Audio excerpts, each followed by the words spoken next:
آخر کب تک بھولے بالے سادہ لو عوام کا جعلی عاملوں کے ذریعے شکار ہوتا رہے گا؟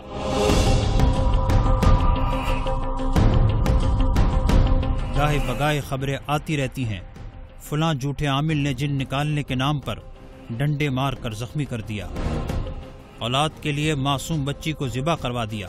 ان سفاق مجرموں کے ہاتھوں ایک دو نہیں درجنوں آبروریزی کے واقعات ہو چکے۔ ان درندہ صفت لوگوں کی انسانیت سوز حرکات آئے دن سرخیوں میں شامل ہوتی ہیں۔ جنات، حمزات اور نہ جانے کن کن تلمساتی طاقتوں کے دعوے دار جہالت کا مرقع یہ جھوٹے عامل کالے جادو کا کھلے عام اظہار کرتے ہیں۔ معاشی سماجی مشکلات میں گھرے سادہ لو عوام ان کا ہدف ہوتے ہیں، اور بدقسمتی سے ہماری مائیں بہنیں آسانی سے ان کا شکار ہو جاتی ہیں۔ ان کے کرتوت اتنے گھناؤنے اور سفاقانہ ہیں کہ روح تک کانپ جاتی ہے۔ الو کا خون، شکستہ قبریں، مردوں کی ہڈیاں، بال، انسانی خون، غلاظت اور نہ جانے کیا کیا گندگی ان کے عمل میں شامل ہوتی ہے۔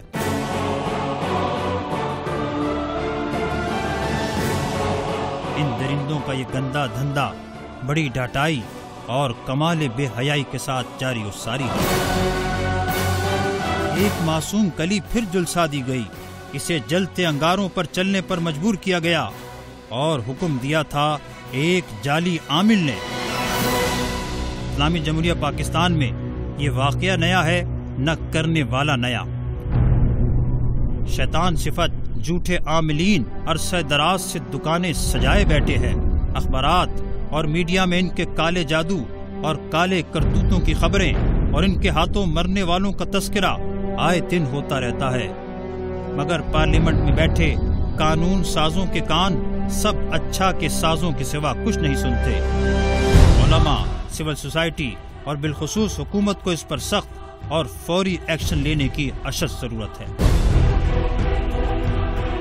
دھوکے باز، جھوٹے اور جعلی عاملین کی اسلام نے بھرپور مذمت فرمائی۔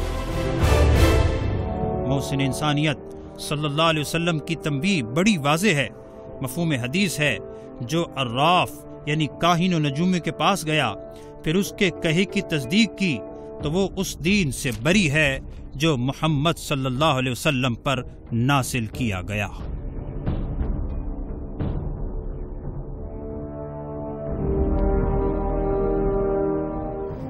اعوذ باللہ من الشیطان الرجیم، بسم اللہ الرحمن الرحیم۔ اللہم صلی علی سیدنا و مولانا محمد وعلی آلہ واصحابہ وبارک وسلم وصلی علیہ۔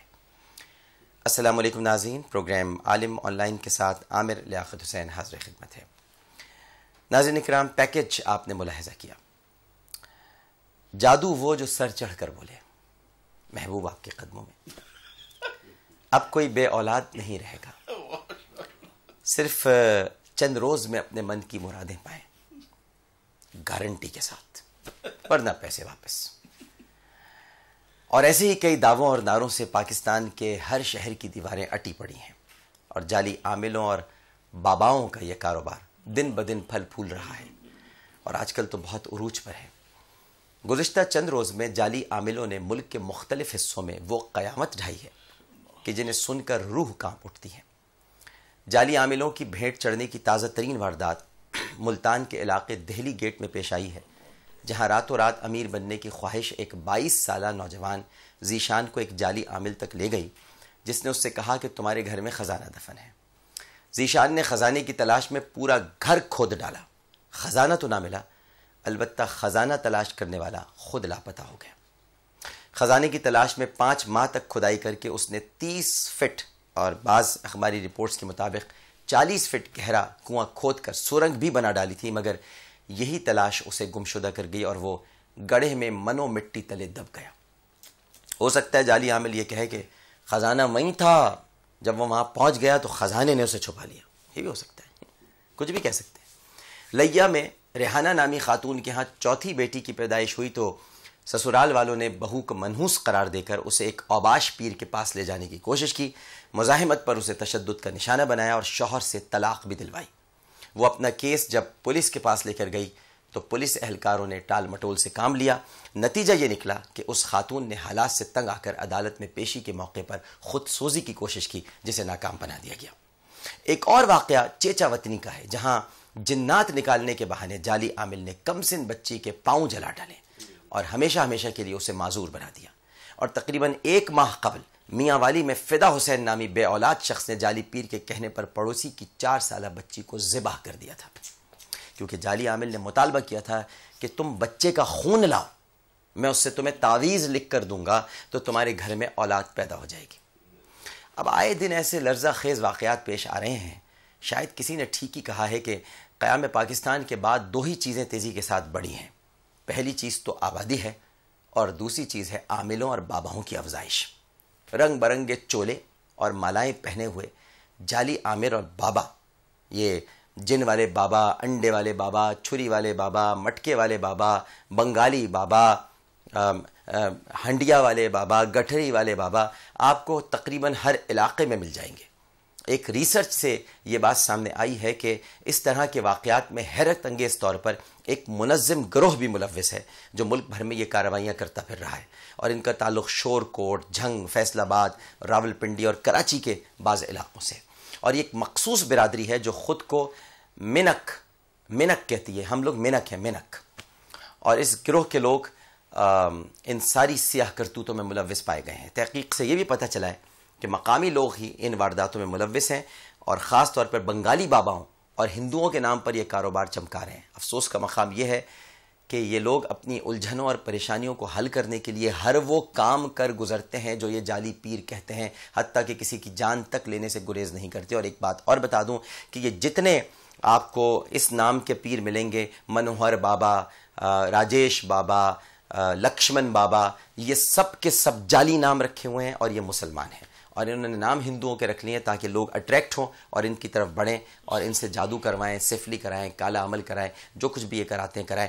اب تو یہاں تک ہونے لگا ہے کہ ٹیلی ویژن پر بھی کچھ لوگ آ کر بیٹھ گئے ہیں، 2 منٹ میں استخارہ بتا دیتے ہیں، ٹیلی فون پہ استخارہ کرا لیجئے، 1 لمحہ نہیں لگتا انہیں استخارہ کرنے میں، اور بتا دیتے ہیں جی یہ مسئلہ ہے اس کا۔ اور پھر اس کے بعد یہ کہنا گندے عمل ہو گئے، گندے، ایک تو لفظ گندے اثرات، گندے، کتنی گندی بات ہے یہ کہنا جب آپ ٹیلی ویژن پر کہتے ہیں آپ پر گندے اثرات ہو گئے۔ کیا گندے اثرات ہو گئے؟ آپ پوری فیملی بیٹھ کر پروگرام دیکھ رہی ہوتی ہے، بچے دیکھ رہے ہوتے ہیں، بچے پوچھتے ہیں اپنے والدین سے یہ گندے اثرات کیا ہوتے ہیں جو ہم پر ہو گئے؟ تو یہ کوئی ٹی وی پر بتانے والی باتیں نہیں ہیں، یہ ٹیلی ویژن پر اس طرح کے پروگرام نہیں ہونے چاہیے، گندے اثرات اور یہ عمل اور فلاں عمل اور بندش ہے اور یوں ہے۔ یہ اگر ہے بھی تو یہ تو بزرگ ڈھونڈے جاتے ہیں، اور ایسے بزرگ ملتے نہیں ہیں اس طرح سے، ٹیلی ویژن پر آ کر اپنی تشہیر نہیں کرتے۔ جو حل کرنے والے لوگ ہوتے ہیں انہیں بڑا ڈھونڈنا پڑتا ہے، بڑی عرق ریزی کرنی پڑتی ہے، بہت خاک چھاننی پڑتی ہے، کہیں جا کے کوئی بزرگ ملتا ہے، وہ بھی مل گیا تو مل گیا، ورنہ بزرگ بھی بڑے بے نیاز ہوتے ہیں، ایسے نہیں ملتے ہیں۔ تو آج اس موضوع پر ہم نے گفتگو کے لیے زحمت دی ہے ہمارے بہت ہی قابل احترام خطیب اہل سنت، نائب امیر جماعت اہل سنت سندھ مولانا سید حمزہ علی قادری صاحب، اور ان کے ساتھ ہوں گے سابق director Sheikh Zayed Islamic Centre University of Karachi, اور پروفیسر ہیں شعبہ اسلامیات جناح یونیورسٹی برائے خواتین، بلکہ چیئرمین بھی ہیں، چیئرمین اور پروفیسر دونوں ہیں جناح یونیورسٹی برائے خواتین کراچی، پروفیسر ڈاکٹر فضل احمد صاحب۔ دونوں شخصیات کو السلام علیکم کہتا ہوں، اور سب سے پہلے ہم بڑھتے ہیں آپ کی کالز کی طرف اور سنتے ہیں، سمجھتے ہیں اور جانتے ہیں کہ ہم سے پہلا سوال کیا کیا جا رہا ہے۔ السلام علیکم۔ وعلیکم السلام، عامر صاحب کیا حال ہے؟ الحمدللہ جناب، فرمائیے۔ اللہ پاک آپ کو جزا دے، اس پروگرام آپ کرتے رہیں جناب، اور اللہ پاک آپ کی عمر دراز کرے۔ سوال میرا یہ ہے کہ آج کل کے دور میں عوام جعلی عاملوں کے قریب اور علماء حضرات سے دور کیوں ہیں؟ صحیح ہے، بالکل ٹھیک ہے۔ ایک کالر اور موجود ہیں۔ السلام علیکم۔ وعلیکم السلام ورحمۃ اللہ وبرکاتہ۔ جناب علی۔ ڈاکٹر صاحب لاہور سے شاہ جہان بول رہا ہوں۔ جناب شاہ جہان صاحب، میرا سوال یہ ہے ڈاکٹر صاحب کہ ان جعلی عاملوں کے حوالے سے عوام کو کیا طرز عمل اپنانا چاہیے جس سے سادہ لوگ ان سے محفوظ رہ سکیں؟ جی بہتر، بالکل ٹھیک ہے۔ علماء سے دور ہو گئے ہیں، جعلی عاملوں کے قریب ہو گئے ہیں، علامہ صاحب کیوں ایسا ہوا ہے؟ اعوذ باللہ السمیع العلیم من الشیطان الرجیم، بسم اللہ الرحمن الرحیم۔ ڈاکٹر صاحب آپ بھی جب بارش میں نکلیں تو چھتری لگا لیا کریں، جی ہاں، جب آپ مخلوق کے درمیان نکلیں تو اپنا حصار کر لیا کریں، کیونکہ اس دور میں حامد کم ہے حاسد زیادہ، اور سامنے نہیں اس پردہ سیمی کے پیچھے سے بھی کتنی اچھی بات کی آپ نے، حامد کم ہے اور حاسد بہت زیادہ ہیں۔ جعلی جو ہے تو آپ کی باتیں جو ہے نا، کبھی میرا دل چاہتا ہے کہ اس کی میں ایک ڈائری میں نوٹ کیا کروں، کیونکہ آپ کا ایک خاص طور پر ایک جملہ آپ عموماً ارشاد فرماتے ہیں، مختصر پر اثر، تو آپ کی باتیں مختصر اور پر اثر ہوتی ہیں۔ بات وہ اچھی ہے جو مختصر ہو، بات وہ اچھی ہے جو دل پہ اثر کرے، لیکن دل بھی وہ اچھا ہے جو اثر کو قبول کرے۔ کیا بات، مجھے تو آپ کی بات سے بات مل جاتی ہے۔ تو یہ جو جعلی ہے نا، اللہ تعالیٰ نے بہت پردہ پوشی فرمائی ہے، رحمت کا غفور رحیم ہونے کا بیان کیا ہے، توبہ کی طرف بلائے، لیکن ایک جگہ بڑی شدت کے ساتھ لعنت بھیجی ہے اور فرمایا لعنت اللہ علی الکاذبین، جھوٹوں پر خدا کی لعنت۔ سچائی جو ہے وہ ایک ایمان کے لیے، مومن کے لیے، عالم کے لیے، عامل صحیح ہو تو کامل کے لیے، مرشد کے لیے، صدق جو ہے وہ صحبت مصطفیٰ کے لیے سب سے بڑا اعزاز صدیق کا ہے۔ صدق وہ شرط ہے جو نبی کے لیے بھی ہے۔ اللہ اکبر۔ تو جو کوئی اپنے آپ کو مس ریپرزینٹ کرتا ہے وہ سب سے بڑی غلطی کرتا ہے کہ وہ ہے جو وہ پیش کرتا ہے۔ تو عامل کا جعلی ہونا یا کوئی چیز بھی جعلی کا ہونا، اور یہ عجیب بات ہے کہ یہ وہ چیز ہے کہ دوسرے کو شاید معلوم ہو نہ ہو، اس کو معلوم ہوتا ہے کہ میں جعلی ہوں۔ ارے کیسی بات ہے، واہ۔ تو میں آپ کے توسط سے اب بھی وہ لوگ بھی پروگرام دیکھتے ہوں گے، یہی درخواست کرنا چاہتا ہوں کہ سب سے پہلے اپنے آپ کو دھوکہ نہ دیجیے، اور اس کے بعد جو لوگ شکار ہوتے ہیں وہ پھر اپنی خواہش کا شکار ہوتے ہیں۔ اگر آپ علم کے طالب ہوں تو عالم سے ملے نا، اگر آپ ہدایت کے طالب ہوں گے تو مرشد ملے گا نا، وہ تو پھر نظر آ جاتا ہے۔ مشکل سے ملتے ہیں بزرگ، لیکن جیسے غریب کو امیر نظر آتا ہے اسی طرح طالب علم کو عالم نظر آتا ہے، اسی طرح ایک گمراہ کو ہدایت یافتہ لوگ نظر آتے۔ اب وہ ہدایت چاہے گا تو ان کی صحبت اختیار کرے۔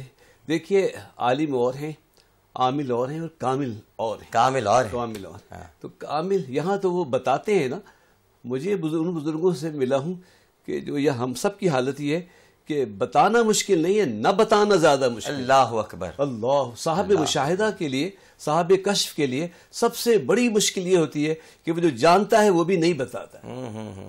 کوئی اثر والا آئے بھی تو یہ نہیں کہتا ہے تو ہم پہ اثر ہو گیا یہ ایسا، بلکہ کہتا ہے کچھ نہیں ہے، الحمد شریف پڑھا کرو نا، آیت الکرسی پڑھا کرو، سورہ مزمل پڑھ لو، دیکھا بہت زیادہ صدقہ کرانا ہے تو 20 غریبوں کھانا کھلا دو۔ تو اس طرح دعا کی جاتا، دعا میں کروں گا سب ٹھیک ہے انشاءاللہ۔ دعا کرتے تھے اور جانتے تھے، سچی بات یہ ہے، یہی ہوتے تھے، یہی اصل ہے، یہی اصل ہے۔ وہ نہیں تو آئینہ، میری آنکھوں میں چند چہرے ہیں، میری آنکھیں سنبھال کر رکھیں۔ واہ واہ واہ، ہم نے دیکھا میری آنکھوں میں چند چہرے ہیں، میری آنکھیں سنبھال کر رکھنا۔ میں نے ولیوں کو دیکھا ہے، وہاں نہیں دیکھا وہ جن اتار رہے تھے، بلکہ اتنے کامل ہوتے تھے کہ جن ان کی سیڑھی پہ قدم نہیں رکھ سکتے۔ اللہ اللہ اللہ اللہ، کیا بات، کیا بات۔ ایک کالر ہے، پھر آپ کی طرف بڑھتے ہیں۔ بہت خوبصورت بات ہے بھائی، علامہ صاحب کیا بات ہے، ماشاء اللہ ماشاء اللہ ماشاء اللہ۔ السلام علیکم۔ السلام علیکم ڈاکٹر۔ وعلیکم السلام، فرمائیے۔ جی ڈاکٹر، اسلام میں موکلات اور امساک کی کیا اہمیت ہے؟ اسلام میں موکلات اور امساک کی کیا موکلات، اچھا جی، بالکل ٹھیک ہے، ہم سوال کرتے ہیں۔ اچھا یہ بتائیے ڈاکٹر صاحب کہ جو بھائی صاحب نے پوچھا تھا کہ ان جعلی عاملوں سے عوام کیسے بچیں، اس کا سدباب کیسے کریں؟ دیکھیے بسم اللہ الرحمن الرحیم، سب سے پہلی بات تو یہ ہے ڈاکٹر صاحب، آدمی خود کو پہچانے کہ میں کون ہوں، کیا ہوں، اور کس سے میرا تعلق ہے اور نسبت ہے۔ سب سے پہلے اللہ سے اپنا رشتہ مضبوط کریں، اور پھر اللہ تک پہنچنے کے لیے سرکار مدینہ محمد مصطفیٰ صلی اللہ علیہ وسلم سے اپنا تعلق کو مضبوط بنائیں۔ جب یہ دونوں تعلق، دونوں نسبت مضبوط ہوگی، پھر شناخت کی معرفت، یعنی معرفت کی قوت بڑھے گی۔ تو عوام الناس کو یہ چاہیے سب سے پہلے اللہ رسول اکرم صلی اللہ علیہ وسلم کے احکامات کی پابندی کریں۔ کیا ہے وہ؟ سب سے پہلے امام تو ہمارے لیے آقا ہے نا، سب سے پہلے مرشد اعظم تو آقا ہے نا صلی اللہ علیہ وسلم۔ اور کوئی مرشد دنیا میں پیدا ہو سکتا ہے اور کوئی ہو سکتا ہے، سوال ہی پیدا نہیں ہوتا۔ آپ نے جو تعویذ دیا ہے، 5 وقت کی نماز کی تعویذ دی ہے، روزے کی تعویذ دی ہے، تقوی کی تعویذ دی ہے، صدق صفا کی تعویذ دی ہے، وہ عوام اپناتے نہیں. اور سب سے بڑی تعویذ تو قرآن کریم ہے. قرآن کریم پڑھیں, اور جو بھی مرشد پیدا ہوگا بھی وہ انہی کا اطاعت گزار ہوگا, وہ مرشد ہی نہیں ہوگا. جو تابع سنت نہ ہوگا, متبع سنت نہیں ہوگا, وہ مرشد ہو ہی نہیں سکتا. سارے اولیاء کرام تابع سنت اطاعت گزار تھے. حضرت شیخ عبدالقادر جیلانی رحمہ اللہ فرماتے ہیں کہ ایک صاحب آئے آزمائش کے لیے, کوئی کرامات دیکھی جائے. ایک طویل عرصے کے بعد کہنے حضرت کوئی کرامات تو اب سے نظر نہیں آئی مجھے ابھی تک. کہنے کیا چاہتے ہو, میرا کوئی کام سنت سے ہٹ کر پایا تم نے؟ واہ واہ واہ واہ, اس سے بڑی کرامت اور کیا ہوگی؟ بڑی کرامت ایک مرشد حقیقی کے لیے اور کیا ہے. تو عوام الناس کو یہ چاہیے سب سے پہلے اپنے دل کو اللہ سے جوڑ دیں. طریقت تو خود شریعت کے تابع ہے. طریقت شریعت کوئی الگ چیز نہیں ہے, دونوں ایک دوسرے کی لازم و ملزوم ہے. جہاں معرفت ہے وہاں شریعت ہے, جہاں شریعت ہے وہاں معرفت ہے. اور اسی لیے حضرت علی کرم اللہ وجہ خود معرفت اور طریقت دونوں کی امام کہلاتے ہیں. اور آقا دو جہاں محمد مصطفیٰ صلی اللہ تعالی علیہ وسلم کی تعلیم بھی یہی ہے کہ میں دو چیزیں چھوڑ کر جا رہا ہوں, کتاب اللہ و سنت رسول اللہ یا و سنتی, میری کتاب اور اللہ کی کتاب اور میری سنت. اور ایک مقام پر اہل بیت کو دو, انہیں ایک روایت بھی ثقلین کی بات ہے.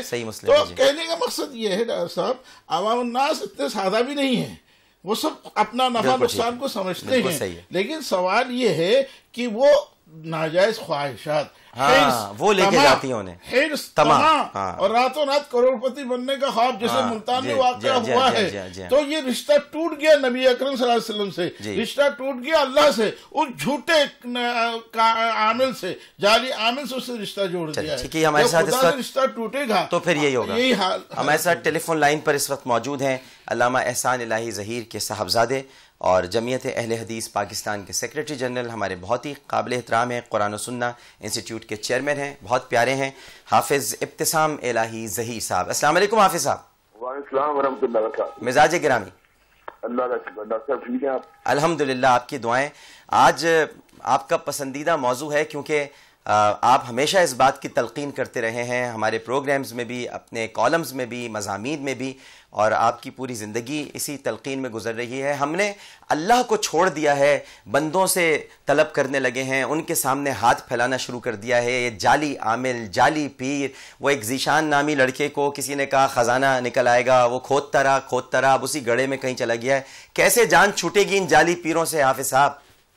دیکھیں یہ بنیادی طور پر بات یہ کہ سب سے اہم بات اس سلسلے میں توکل ہے. جی, اللہ تعالیٰ قرآن میں فرماتے ہیں من یتوکل اللہ فہو حسبہ, جو اللہ تعالیٰ کی ذات میں توکل کرتا ہے اللہ تعالیٰ اس کے لیے کافی ہو جاتا ہے. بالکل. حضرت ابراہیم علیہ السلام کو جس چتا کے اندر پھینکنے کی باری آئی تھی تو اس موقع پر انہوں نے یہی فرمایا تھا حسبنا اللہ و نعم الوکیل, جی, کہ میرے لیے اللہ تعالیٰ کافی ہے اور اس کے ہوتے کسی کارساز کی ضرورت نہیں ہو سکتی. تو اللہ نے اس جلتی آگ کو آپ کے لیے ٹھنڈا فرما دیا تھا. اسی طرح جب آپ نے حضرت اسماعیل علیہ السلام کے گلے کے اوپر چھری چلانے کا فیصلہ فرما لیا تو اللہ تعالیٰ نے اس کی جگہ جو ہے جنت کے مینڈوں کو رکھ دیا تھا. جی, حضرت رسول اللہ صلی اللہ علیہ وسلم کی پوری حیات مبارکہ بھی اسی بات پہ دلالت کرتی ہے کہ جہاں کہیں تکلیف آئی بدر کے موقع پہ طائف کی وادی میں تو آپ نے اللہ تبارک و تعالیٰ کے ساتھ تعلق کو استوار کیا اور اپنی امت کو اسی بات کی تلقین کی کہ پریشانی کے اندر, تکالیف کے اندر, مشکلات کے اندر, مصائب کے اندر اللہ تعالیٰ کی ذات کے ساتھ جو تعلق کو استوار کیا. بے شک, بے شک. اور سچی بات یہ ہے کہ آپ کی تعلیمات میں اور قرآن مجید کی آیات میں وہ تمام کی تمام باتیں موجود ہیں جن کی ایک انسان کو اور ایک آپ کی امتی کو ضرورت ہو سکتی ہے. جادو ٹونے کے تو متعلقہ بھی آپ نے اپنی امت کو وسیلے فرما دی ہیں. سورہ بقرہ کا ورد آپ نے بتلا دیا, آیت الکرسی کا ورد آپ نے بتلا دیا, فلق ناس کی آپ نے تلقین کر دی, سورہ بقرہ کی آخری 2 آیات پڑھنے کا آپ نے حکم فرما دیا. تو آپ کے ارشادات عالیہ کی موجودگی میں, آپ کے فرامین واضحہ کی موجودگی میں اور آپ کی حدیث طیبہ کی موجودگی میں کیا ضرورت ہے کہ ہم اللہ تعالیٰ کے دربار کو چھوڑ کے اس کی ذات سے استعانت کو چھوڑ کر اپنے لوگوں سے تعلق کو استوار کر لیں جو ہمارے نفع نقصان تو بڑی دور کی بات, اپنے نفع نقصان کا ہی مالک. اگر یہ خود مالک ہوتے تو یہ پالے نکالنا, طوطے رکھنا اور ہمارے سے پیسے بٹورنا اور سادہ لوگوں کی آنکھوں میں دھول جو ان کے اپنے کاروبار کو چلاتے, اپنے طوطوں سے اپنے ہی کچھ کام کرا لیتے. ہاں بالکل. اصل بات یہ ہے کہ یہ تو ہماری اپنی کوتا بینی ہے, یہ ہماری اپنی کم فہمی ہے, یہ ہمارے اپنے عقیدے کی کجی یا کمزوری ہے کہ ہم ان معاملات کو جو ہے گہرائی سے دیکھنے کی بجائے جو ہے ظاہر کا شکار ہو جاتے ہیں, وساوس کا شکار ہو جاتے ہیں. وسوسے جو ہے نا جن کا ذکر اللہ نے سورہ ناس میں کیا ہے, من شر الوسواس الخناس, یہ خناس والے وسوسے جو ہیں جو ہمارے دلوں میں کبھی جنات ڈالتے ہیں اور کبھی انسانوں کے روپ میں موجود شیاطین ڈالتے ہیں جو ہمارے عقائد کو کمزور کرنا چاہتے ہیں, ہماری فکر کو جو ہے کجربی کی طرف چلانا چاہتے ہیں. اصل میں وہ لوگ جو ہیں وہ ہماری بربادی کے ذمہ دار, اور ہم خود بھی اس اعتبار سے کہ ہم اللہ اور رسول کے نصیحتوں کو اور ان کے فرامین کو چھوڑ کے ان لوگوں کی باتیں مان رہے ہیں جو ہدایت سے محروم ہیں. بالکل ٹھیک ہے, بالکل ٹھیک ہے. بہت بہت شکریہ حافظ ابتسام الہی ظہیر صاحب ہم سے گفتگو کرنے کا. ایک اور بڑا اہم سوال عالم آن لائن میں تھوڑی دیر پہلے آیا ہے, اور وہ میں حمزہ علی قادری صاحب سے پوچھوں گا. ویسے تو یہ اپنے بارے میں بتاتے نہیں ہیں یہ, ہاں یہ بھی ان کو بھی ڈھونڈنا پڑتا ہے, تلاش کرنا پڑتا ہے. یہ موکلات کا معاملہ, یہ ذرا تھوڑا اس پہ آپ کی میں چاہوں گا کہ توجہ خاص. حمزہ کا نعدد ہے نہ شمار ہے, جو حرف ساتھ لگا لے اس کے ہم آواز ہے. تو موکل تو آپ کے بھی مقدموں میں ہوتے ہیں جن سے انسان قانونی سہارا لیتا ہے. اسی طرح اللہ ہی مددگار ہے جی, کہ اس کی مدد, اس کی قدرت اسباب پہ جاری ہے جی. اب یہ جو اسباب ہیں جسم اور روح اور نفس کے ساتھ ہم موجود ہیں. تو جسم بیمار ہو تو طبیب کو ہے, لیکن روح بیمار ہو تو مرشد کی ضرورت پڑتی ہے. صحیح. اور اگر نفس بیمار ہو تو کسی عاقل کامل کی ضرورت پڑتی ہے, درست, تاکہ آپ کی تربیت کر سکے. اچھا پھر یہ بھی ہوتا ہے جنات کا وجود برحق ہے. خلق الانسان من صلصال کالفخار خلق الجان من ماء من نار, اور سورہ جن اور خود حضور صلی اللہ علیہ وسلم پہ ایمان لانے والے. پھر ایک یہودی عورت کا جادو کرنا, لیکن حضور کی شان بشیت کے عالم کا اس کا اثر آپ کے باطن یا آپ کی نبوت یا آپ کے عقل ہو ہی نہیں سکتا, نہیں ہوتا. کوشش اس نے کی. اور جسد اطہر پر ظاہری اثر یہ ہوا کہ بخار آ گیا. تو جو حضور صلی اللہ علیہ وسلم کے جسم اطہر کو حرارت محسوس ہوئی تو اللہ نے اپنے پیارے حبیب کے لیے 2 تعویذیں بھیج دی, سورہ فلق اور سورہ ناس. اور پھر آپ خود بھی یہ اچھی کہی, 2 تعویذیں بھیج دی. معاوضتین ہے نا, شیلٹر ہے. تو وہ اپنے دست مبارک پہ دم کر کے جس میں اطہر پھیرا کرتے تھے, صحابہ اکرام کو تعلیم دے, اور ہمیں بھی سکھایا کہ اس طرح سے بالکل ٹھیک ہے دم کرنا چاہیے. آیت الکرسی کو بہترین حصار فرمایا, سورہ فاتحہ کو بہترین. وہ واقعہ ہے حدیث شریف میں صحابہ کرام قافلہ اور کسی پہ اثر انہوں نے سورہ فاتحہ دم کی, اس بکریاں بھی ہدیہ ملی. کہا یا رسول اللہ وہ تو ٹھیک ہے کہ وہ سورہ فاتحہ دم کر دی, اثر زہر کا دور ہوا, لیکن وہ بکریاں جو ہم نے کھا لی وہ ہمارے لیے جائز تھیں کہ نہیں؟ تو سرکار نے فرمایا میرا حصہ نہیں بھولنا, اس میں اگر میرا. اچھا یہ بڑی عجیب بات ہے کہ سرکار یہ فرما رہے کہ میرا حصہ. اچھا وہ ہوتا یہ ہے کہ زکوٰۃ, صدقہ و خیرات تو ممنوع, صدقے کی کھجوریں شہزادوں کے وہ کر رہی, لیکن یہاں یہ کہہ کر یہ گنجائش رکھ دی کہ اگر کوئی سید بھی اگر کوئی دم کرے اور قرآن سے علاج کرے اور کوئی ہدیہ کرے تو وہ قبول کر سکتا ہے. اس میں ایک گنجائش ہے. اچھا موکل جو ہیں وہ فرشتے بھی ہوتے ہیں اور جنات بھی ہوتے ہیں. قرآن کے ہر حرف میں نور ہے اور ہر حرف کا ایک موکل ہے, صورتوں کے موکل ہیں جو اللہ کے حکم سے مدد فرما. بدر کے میدان میں یعنی موکل ہوتے ہیں, بالکل ٹھیک ہے, بالکل صحیح ہے. ایک چھوٹا سا وقفہ لینے کے لیے جا رہے ہیں, وقفے کے بعد حاضر ہوں گے. موضوع بہت آج اہم ہے. ڈاکٹر فضل احمد صاحب نے گفتگو فرمائی, علامہ صاحب تو ماشاءاللہ اپنے خصوصی انداز میں بہت ساری باتیں ہمیں بتا رہے ہیں, ڈاکٹر صاحب رہنمائی فرما رہے ہیں, حافظ ابتسام الہی ظہیر صاحب نے اپنے خوبصورت انداز میں وہی گرج چمک کے ساتھ اپنی باتیں کی ہیں. ابھی تھوڑی دیر بعد ہمیں علامہ سید رضی جعفر نقوی صاحب بھی ہم سے گفتگو کریں گے, لیکن پہلے ایک وقفہ لیتے ہیں. وقفے کے بعد حاضر ہوں گے. السلام علیکم ورحمۃ اللہ.